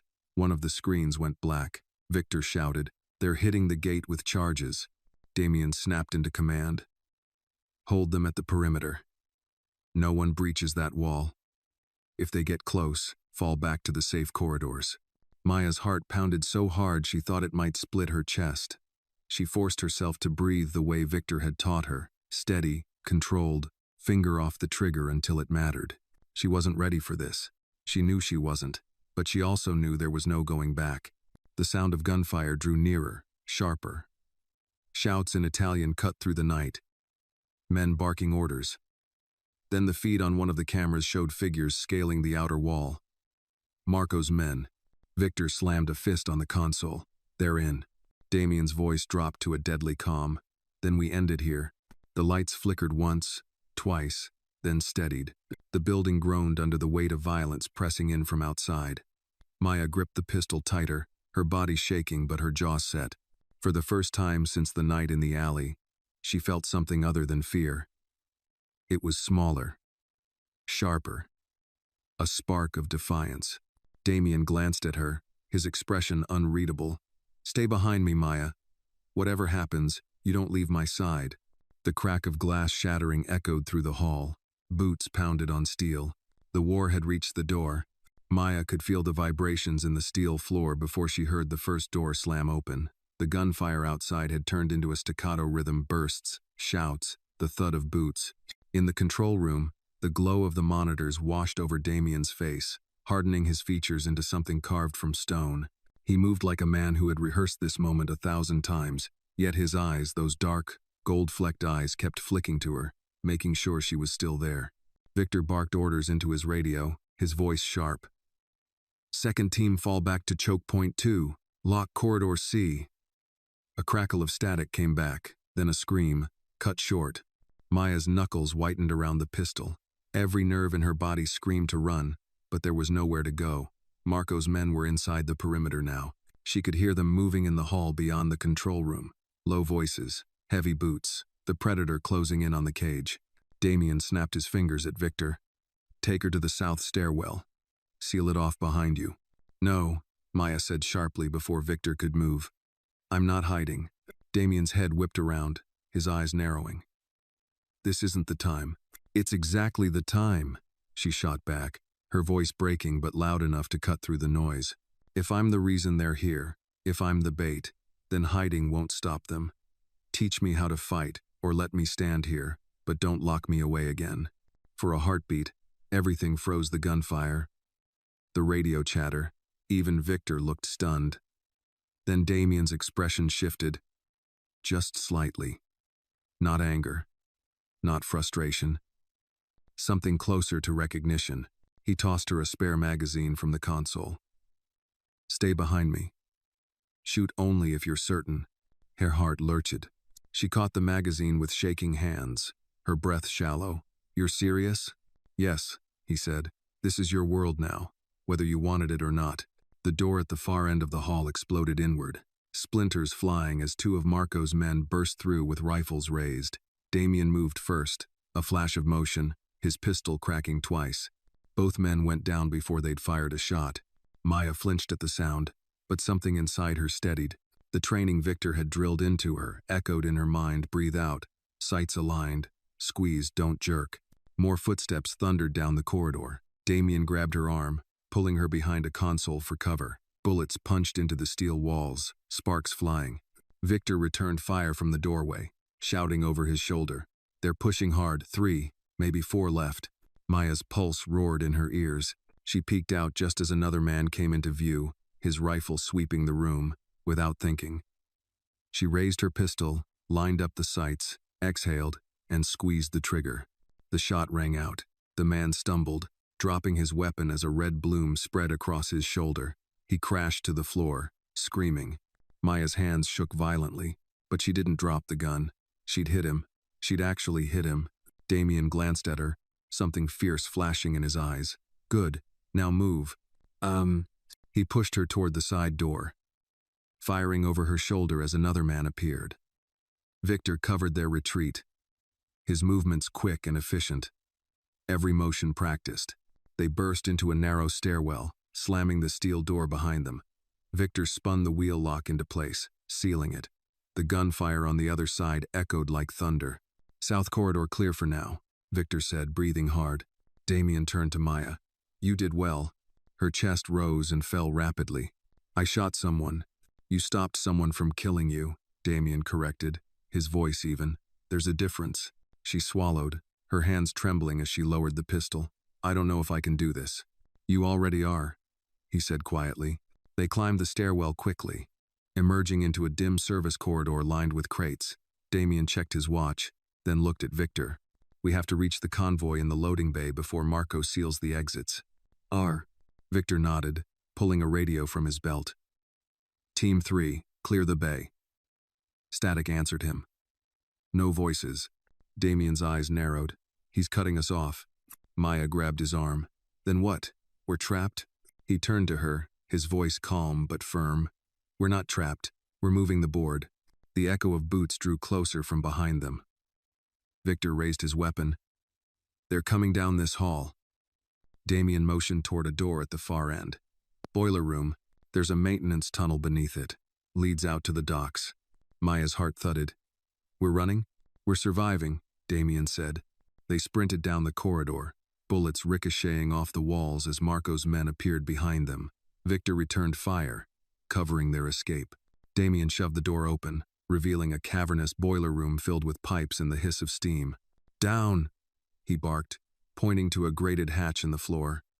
He yanked it open, revealing a narrow tunnel. Victor dropped in first, landing with a thud. "Clear," he called up. Damien gestured for Maya. "Go." She hesitated for half a heartbeat, the roar of footsteps closing in behind them, then climbed down into the dark tunnel. Victor caught her arm, steadying her. Damien jumped in after, slamming the hatch shut above them just as bullets clanged against the grate. In the narrow darkness, their breathing sounded too loud. Damien flicked on a small flashlight, its beam cutting through the gloom. The tunnel stretched ahead like a vein beneath the earth, leading toward the docks. Maya clutched the pistol, her body shaking. "We're not getting out of this, are we?" Damien's voice came back through the dark, low but certain. "We are. But when we come out on the other side, everything changes." The tunnel smelled of rust and damp concrete, the air heavy with the metallic tang of old water pipes. Every sound, the scrape of boots, the hiss of steam seemed magnified in the narrow darkness. Maya's breath echoed too loudly in her ears as she tried to steady her pistol. Behind her, Damien moved like a shadow, calm and controlled, his flashlight sweeping across the tunnel walls. Victor led the way, his rifle raised, every muscle taut with readiness. Maya's mind raced with the memory of the photograph. Marco had been watching her long before the Lamborghini, long before Damien. She wasn't an accident. She was chosen. The thought gnawed at her until she couldn't hold it in. "Why me?" Her whisper trembled but carried in the tunnel. "Why would he pick me out of all the people in Chicago?" Damien's light flicked past her, illuminating his steady gaze. "Because he knew I'd notice you." Her heart jolted. "That makes no sense. You didn't even know I existed." He paused a beat. "But Marco did. And he knows me. He knows what catches my eye. Strength where there shouldn't be. Defiance in someone with no power.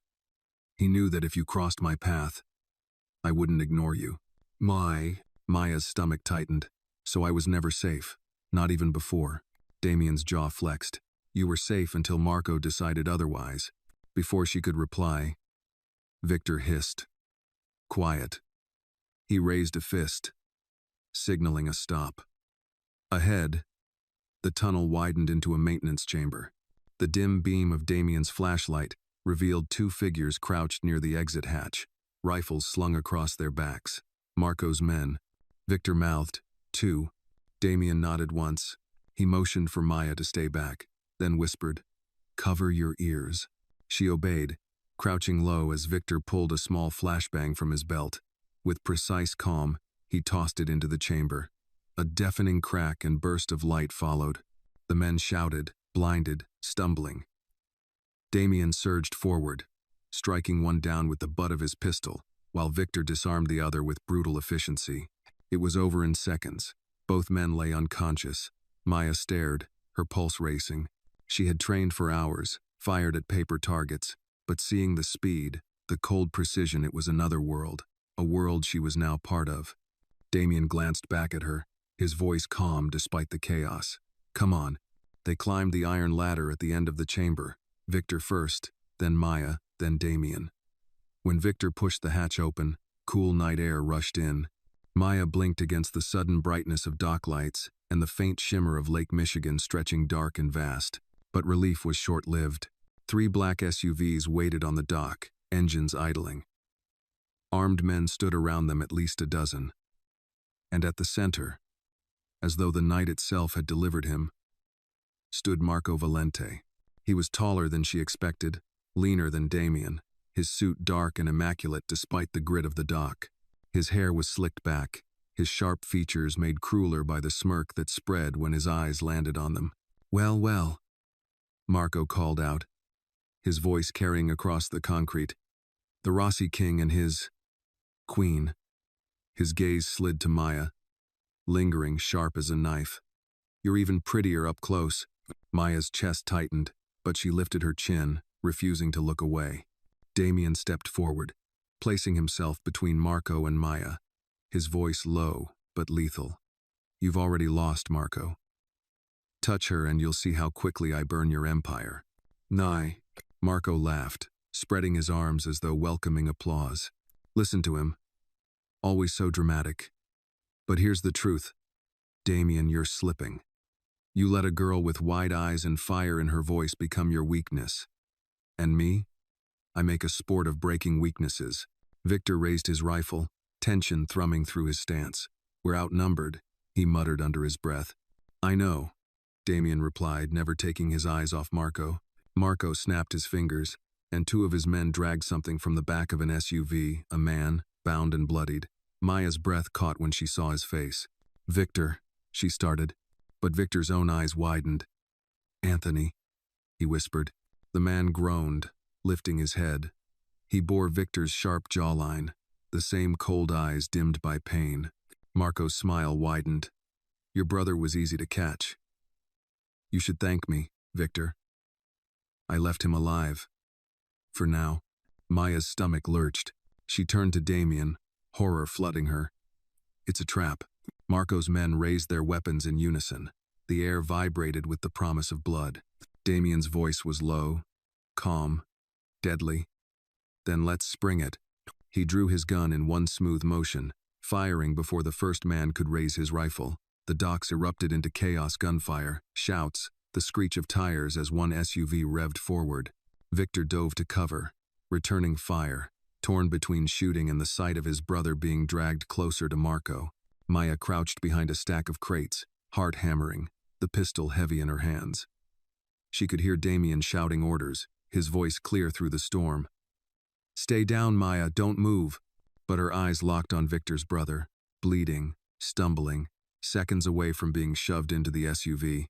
Her breath caught. She had a choice: stay down, stay safe, like Damien ordered, or stand up and use the fire he claimed to see in her. Her finger curled around the trigger. Gunfire cracked across the docks like thunder splitting the night sky. The acrid scent of gunpowder stung Maya's nose, her heart hammering so loud it nearly drowned out the chaos. Damien's voice echoed from somewhere near the SUVs, sharp, commanding, a man used to orchestrating battles. Victor was crouched behind a rusted shipping container, firing short, controlled bursts, but his eyes kept darting to the figure being dragged toward Marco's vehicle. His brother. Maya pressed her back against a crate, her hands trembling around the pistol. She could still hear Damien's command ringing in her ears. "Stay down, Maya. Don't move." But Anthony's broken face, blood streaking down his cheek, seared itself into her vision. If Marco got him into that SUV, he'd vanish forever, and Victor would lose what little family he had left. Maya peeked around the crate. One of Marco's men was hauling Anthony by the collar while another covered them with a rifle. Their SUV door was already open. She swallowed hard, lined up her sights, and exhaled. The pistol bucked in her hands, the shot exploding into the night. The guard holding Anthony jerked, clutching his leg, collapsing with a scream. Anthony dropped hard to the ground. The second guard whirled toward the sound. Maya didn't think she fired again. The bullet struck his shoulder, spinning him back against the SUV. Anthony scrambled weakly away, dragging himself toward cover. Maya gasped, chest heaving, hands shaking so violently she nearly dropped the gun. She'd done it. She'd stopped them. But the victory lasted only a heartbeat. Marco himself stepped out from behind the SUV, calm as if the battlefield were a stage built for him alone.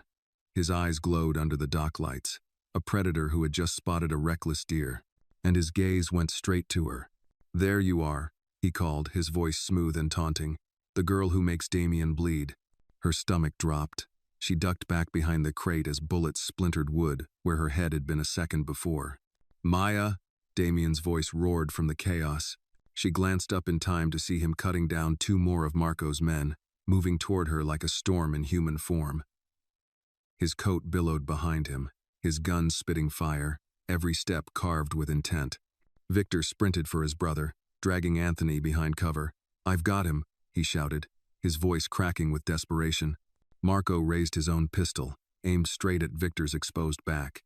Maya didn't think. She broke cover, running into the open, her own weapon raised. "No," she screamed, squeezing the trigger. The shot missed Marco by inches, but it forced him to duck, his bullet slamming into the pavement instead of Victor. Damien seized the opening, firing 3 times. 2 of Marco's men fell. The third staggered back, clutching his chest. Marco snarled, retreating behind the SUV, his voice venomous. "This isn't over, Rossi," he signaled his driver. The engine roared, and within seconds the SUV peeled away, tires screeching against the concrete. The remaining vehicles followed, vanishing into the dark. The sudden silence was deafening. Smoke hung in the air, broken only by the groans of the wounded and the lap of water against the docks. Maya stood frozen, her pistol still raised, her chest heaving. Her whole body shook so violently she thought her knees would buckle. Damien strode toward her, his face unreadable. He gripped her shoulders, hard enough to steady her. "Are you hurt?" She shook her head numbly. I hit them. I think I hit them." His gaze searched hers. "You saved Victor. You saved his brother." Behind them, Victor knelt beside Anthony, his usually cold expression cracked with raw relief. "Stay with me, Tony. Stay with me." His voice trembled in a way Maya had never heard before. Damien turned back to her, his voice low. "But you disobeyed me." Maya stiffened. "If I hadn't, Victor would be dead." His jaw tightened. For a long moment, they stared at each other. The air charged with everything unsaid, fear, fury, respect. Finally, Damien exhaled slowly. "You're reckless, but you're alive, and you kept him alive too." Her hands trembled as she lowered the pistol, the weight of what she'd done crashing over her. "I didn't think. I just—" "You acted," Damien interrupted, his tone softening. "And sometimes, that's what survival demands." Victor carried his brother toward them, blood streaking his clothes. "He needs a doctor," he said urgently. Damien nodded, snapping back into command. "We move now. Get him to the safe house in the West End. Marco will regroup, but we won this round." Maya glanced out at the empty docks, the echo of Marco's words still chilling her spine. The girl who makes Damien bleed. She realized then that Marco hadn't come to capture her tonight. He'd come to see her, to mark her as the opening move in his war. And she knew, with a certainty that stole her breath, that this was far from over. Victor's SUV tore through the city streets, its headlights slicing across empty intersections. Maya sat in the back seat, her body pressed against the door, the pistol still resting in her lap. Her hands trembled so violently she had to grip the gun just to stop them from shaking. Beside her, Anthony slumped against Victor, blood soaking through his shirt. His breathing was shallow, each inhale rattling like broken glass. Victor's face was pale, tight with fury and fear, his arm locked around his brother's shoulders. "Stay with me, Tony. Just stay awake," he muttered, over and over, as though the words alone could keep him alive. Damien sat in the front passenger seat, his profile carved in steel, eyes fixed on the road ahead. "How long?" he asked, his voice clipped. 10 minutes, the driver answered. Anthony groaned, his head rolling against Victor's chest. Maya's stomach twisted at the sound. She had never seen Victor shaken before. He had always been the stoic soldier, precise and cold. But now his hands shook as he pressed against his brother's wound. His jaw clenched so tightly the muscle quivered. "Don't you dare leave me," Victor whispered, his voice breaking. Maya reached for the first aid kit wedged under the seat. "Move your hands," she said quickly. Victor's eyes flashed toward her, almost wild. "What are you—" "Move," she snapped. For once he obeyed. She tore open the kit with fumbling fingers, pressing gauze hard against the wound in Anthony's side. Blood seeped through immediately, warm and slick against her skin. "More pressure," Damien instructed, his voice even, controlled. "I'm trying," Maya cried, leaning her whole weight into it. Anthony groaned, but his breathing steadied, just barely. The SUV screeched around a corner, and the lights of the West End safe house appeared ahead, a discreet brownstone tucked between warehouses. Guards were already waiting outside, weapons drawn. The convoy braked hard, and doors flew open. Victor carried his brother inside, refusing anyone else's help. Maya followed, her legs weak, the metallic scent of blood clinging to her hands. Inside, the safe house was cleaner than the dock hideout, its walls lined with medical supplies and reinforced windows. A doctor was waiting, an older man with a leather bag and steady eyes. Without a word, he ushered Anthony onto a table and began working, barking instructions to assistants. Victor hovered close, fists clenched, his expression unreadable but his eyes glassy. Maya stood frozen at the doorway until Damien touched her arm gently. "Come," he said. She followed him down a quiet hallway into a small sitting room, where the noise of the surgery faded. Her legs gave out, and she collapsed into an armchair, burying her face in her blood-stained hands. "I shot them," she whispered. "I didn't even think I just—" Damien crouched in front of her, his voice low but firm. "You saved Victor's brother. You saved Victor. You may have saved us all tonight." Her eyes filled with tears. "But I killed someone. I had to have." His gaze held hers. "Then let that weight live with me. Not you. You did what was necessary. Nothing more." Her throat closed, but she forced herself to meet his eyes. "Marco saw me. He spoke to me like I belonged to him already." Damien's jaw hardened. "That's his game. He wants to plant fear in you, to make you doubt yourself, to make you question me. He'll use every shadow, every whisper, until you believe you're already his." "And what if I do?" she asked bitterly. His eyes softened, though his voice remained steady. "Then I'll remind you you're not." She hated the way her chest tightened at his words, the way something warm flickered beneath her fear. She wanted to push it down, to shove it back where it couldn't betray her. But Damien's gaze was too steady, too unrelenting. The door creaked open. Victor stood there, blood still streaking his shirt. His face was wet with sweat, and something else, tears he hadn't had time to hide. "He'll live," Victor said, his voice rough. "Doctor says it was close, but he'll make it." Maya exhaled, her whole body sagging with relief. She managed a small, shaky smile. "Thank God." Victor's eyes flicked to her. For a moment, the mask he always wore cracked. You saved him. If you hadn't fired—" He cut himself off, swallowing hard. His jaw tightened again, but this time not with coldness. "I owe you." Maya blinked at him, stunned. The words carried weight. In this world, a debt from a man like Victor was more than gratitude. It was protection. Damien rose, his hand brushing Maya's shoulder as he passed. "Get some rest," he told her softly. "Tonight. You earned it." But as Maya lay awake hours later in the small, safe house bedroom, staring at the cracked ceiling, she knew rest wouldn't come. Marco had seen her. He had marked her, and somewhere in the city, he was already planning the next move. Maya didn't wake to sunlight. She woke to the low murmur of men's voices outside her door, the clink of weapons being loaded, the scrape of boots against the hardwood floor. The safe house was alive with tension, every sound taut with the knowledge that Marco hadn't retreated, he was regrouping. She sat up slowly, her body heavy with exhaustion but her mind restless. Images from the night before replayed on an endless loop. Anthony bleeding in Victor's arms. Marco's smirk under the dock lights. The flash of her own pistol firing into the dark. She had crossed a line she could never uncross. A soft knock broke her thoughts. The door opened, and Maria entered carrying a tray. The smell of black coffee and buttered toast filled the small room. "You didn't sleep much," Maria said, setting the tray on the desk. Maya gave a humorless laugh. "How could I?" Maria looked at her with tired, knowing eyes. "You remind me of myself. Years ago. When you see too much too young, sleep becomes a stranger." Maya wrapped her hands around the coffee cup, letting the heat steady her. "You stayed, with this life. Why?" The older woman sat on the edge of the bed. "Because sometimes, even monsters need someone who tells them they're human, and because leaving isn't always safer than staying." Before Maya could answer, the door opened again. Damien stepped inside, his presence filling the room. His black suit jacket was gone. Sleeves rolled to the forearm, his tie loose. He looked like he hadn't slept either, but his eyes were as sharp as ever. "Breakfast later," he said to Maria. "I need her now." Maria sighed but rose, patting Maya's shoulder before leaving. Damien waited until they were alone.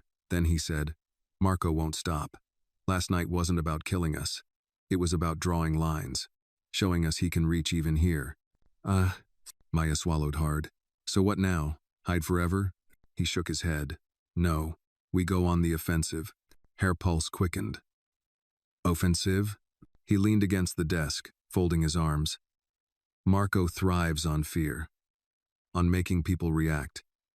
But when you take the fight to him, when you strike first, you cut the ground out from under him."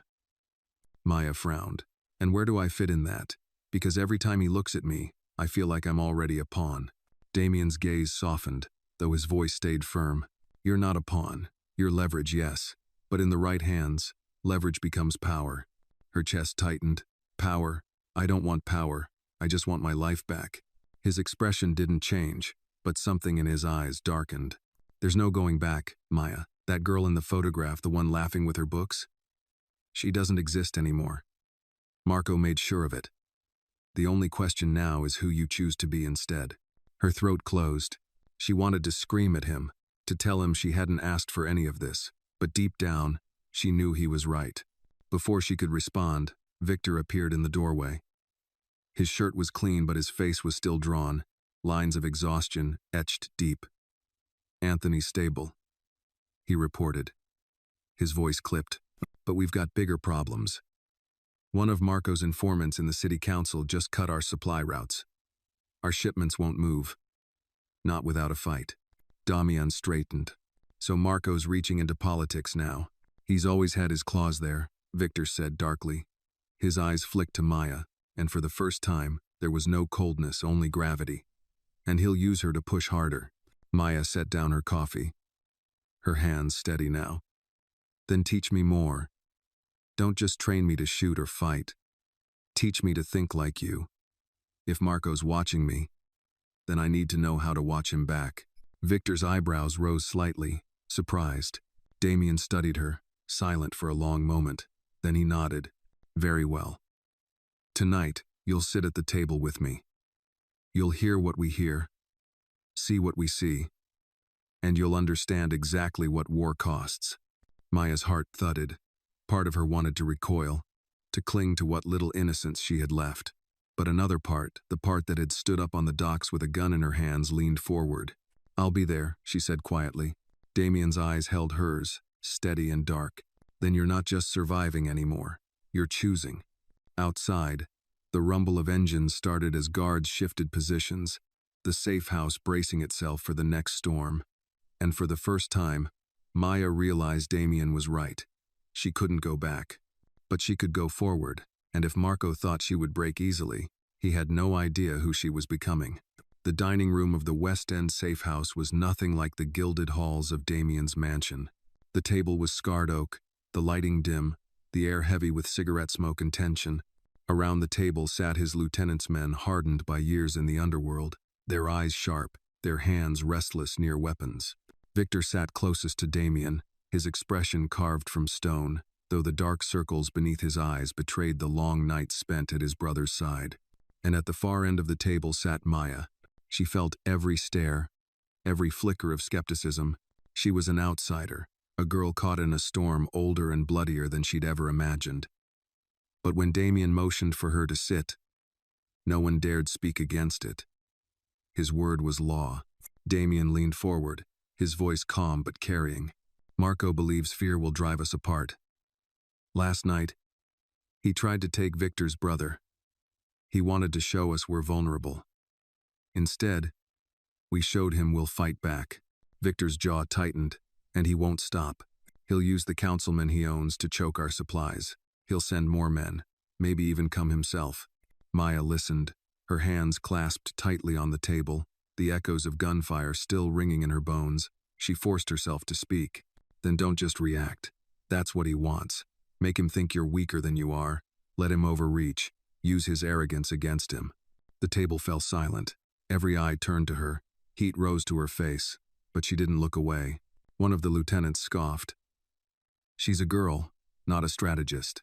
Before Maya could respond, Damien's voice cut through, cold and sharp. She's also the reason you're still breathing, Lorenzo. She pulled the trigger when you froze. The man fell silent, his face flushing. Damien's gaze returned to Maya, steady and dark. Go on, she swallowed, finding her voice. Marco wants to prove Damien bleeds. That means he'll keep coming after me. Fine, let him, but not as prey, as bait. If he thinks he's luring me, he won't see that you're luring him. Victor studied her, his expression unreadable. It's risky, she'd be exposed. She's already exposed, Damien said quietly. Marco made that clear. His eyes didn't leave Maya's.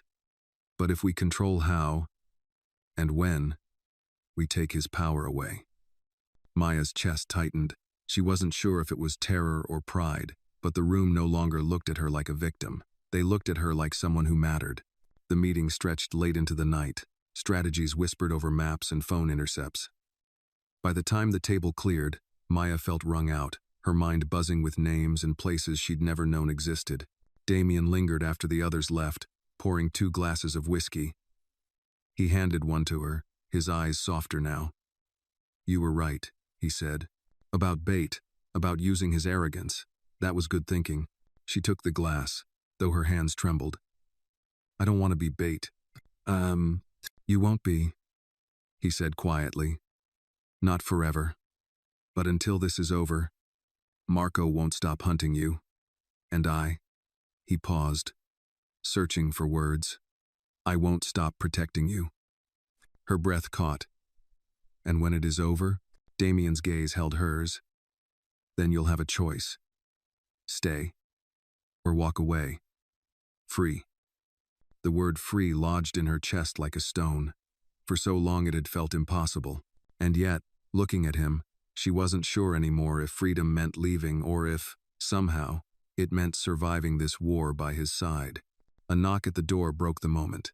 Victor entered, his voice low. Anthony's awake. He asked for her. Maya blinked. Me? Victor nodded. His face was still hard, but his eyes were different now, softer, with a weight she hadn't seen before. You saved him. He wants to thank you. Maya rose slowly, her legs unsteady. She glanced at Damien. His expression was unreadable, but he gave a faint nod. Go, he said. She followed Victor down the hall to a quiet room where Anthony lay bandaged, pale but alive. His eyes opened as she entered, and a weak smile touched his lips. So you're the girl who pulled me back from the grave. Maya smiled faintly, tears stinging her eyes. I just pulled the trigger. You did the hard part. Anthony's gaze softened. No, you gave me a chance, and for that, I owe you my life. Nah. Victor stood at the foot of the bed, silent, his face shadowed. For the first time, Maya saw not the soldier, but the brother, the man who had nearly lost everything. As she left the room, Damien was waiting in the hall. He stepped closer, his voice quiet. Marco will come again. Stronger. But tonight, you gave us hope. She met his eyes, the storm between them unspoken but undeniable. Hope won't stop him. No, Damien agreed. But you might. And for the first time since it began, Maya didn't feel like a pawn on the board. She felt like a player. Outside, the city stretched into darkness, Marco's shadow looming over every street. But inside the safe house, for one fragile night, Maya believed she might have the strength to face him and the fire to outlast him.